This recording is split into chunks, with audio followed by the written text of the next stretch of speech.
Hello ನಮಸ್ಕಾರ, ನೀವು ನೋಡ್ತಾ ಇದ್ದೀರಾ ನ್ಯೂಸ್ ಫಸ್ಟ್. ನಾನು ರಕ್ಷತ್ ಶೆಟ್ಟಿ. ಈಗ ಹೆಡ್ಲೈನ್ಸ್. ಕಾಂಗ್ರೆಸ್ ಆಡಳಿತದಲ್ಲಿ ಕಾನೂನು ಸುವ್ಯವಸ್ಥೆ ದಿಕ್ಕಾಪಾಲಾಗಿದೆ. ಜನರ ಪ್ರಾಣಕ್ಕೆ ಪೊಲೀಸರಿಗೆ ರಕ್ಷಣೆ ಇಲ್ಲದಂತಾಗಿದೆ. ಪೊಲೀಸರನ್ನ ಬಳಸಿಕೊಳ್ತಾ ಇದ್ದಾರೆ.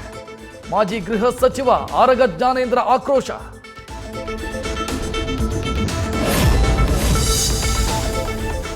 ಸರ್ಕಾರ ವರ್ಷ ಪೂರೈಸಿದೆ, ಅಷ್ಟರಲ್ಲೇ ಕೊಲೆ, ಸುಲಿಗೆ, ದರೋಡೆ. ಅಬ್ಬಾ, ಎಷ್ಟೆಷ್ಟು ಪ್ರಕರಣಗಳು ನಡೆದು ಹೋಗಿದೆ. ಪ್ರಜ್ವಲ್ ಕೇಸ್ನ ಆಸಕ್ತಿಯನ್ನ ಕಾನೂನು ಸುವ್ಯವಸ್ಥೆಯಲ್ಲೂ ತರಲಿ. ರಾಜ್ಯ ಸರ್ಕಾರದ ವಿರುದ್ಧ ಮಾಜಿ ಡಿಸಿಎಂ ಡಾಕ್ಟರ್ ಅಶ್ವಥ್ ನಾರಾಯಣ ಆಕ್ರೋಶ.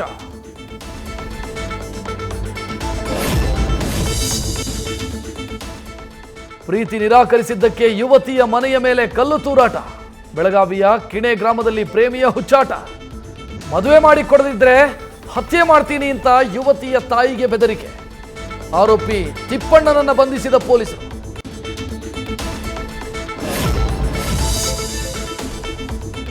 ಪೆನ್ ಡ್ರೈವ್ ಪಿತಾಮಹ ಮಾಜಿ ಮುಖ್ಯಮಂತ್ರಿ ಕುಮಾರಸ್ವಾಮಿ.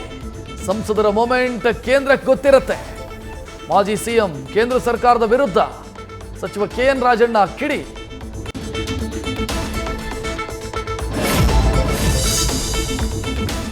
ಮೈಸೂರು ನಗರದ ತ್ಯಾಜ್ಯ ನೀರಿನಿಂದ ಕಾವೇರಿ ನೀರು ಮಲಿನ. ನ್ಯೂಸ್ ಫಸ್ಟ್ ವರದಿ ಬೆನ್ನಲ್ಲೇ ಅಲರ್ಟ್ ಆಯಿತು ಮಂಡ್ಯ ಜಿಲ್ಲಾಡಳಿತ. ಕೊಳಚೆ ನೀರನ್ನ ಶುದ್ಧೀಕರಿಸಿದ ಬಳಿಕ ನದಿಗೆ ಬಿಡುವಂತೆ ಮಂಡ್ಯ ಡಿಸಿ ಪತ್ರ.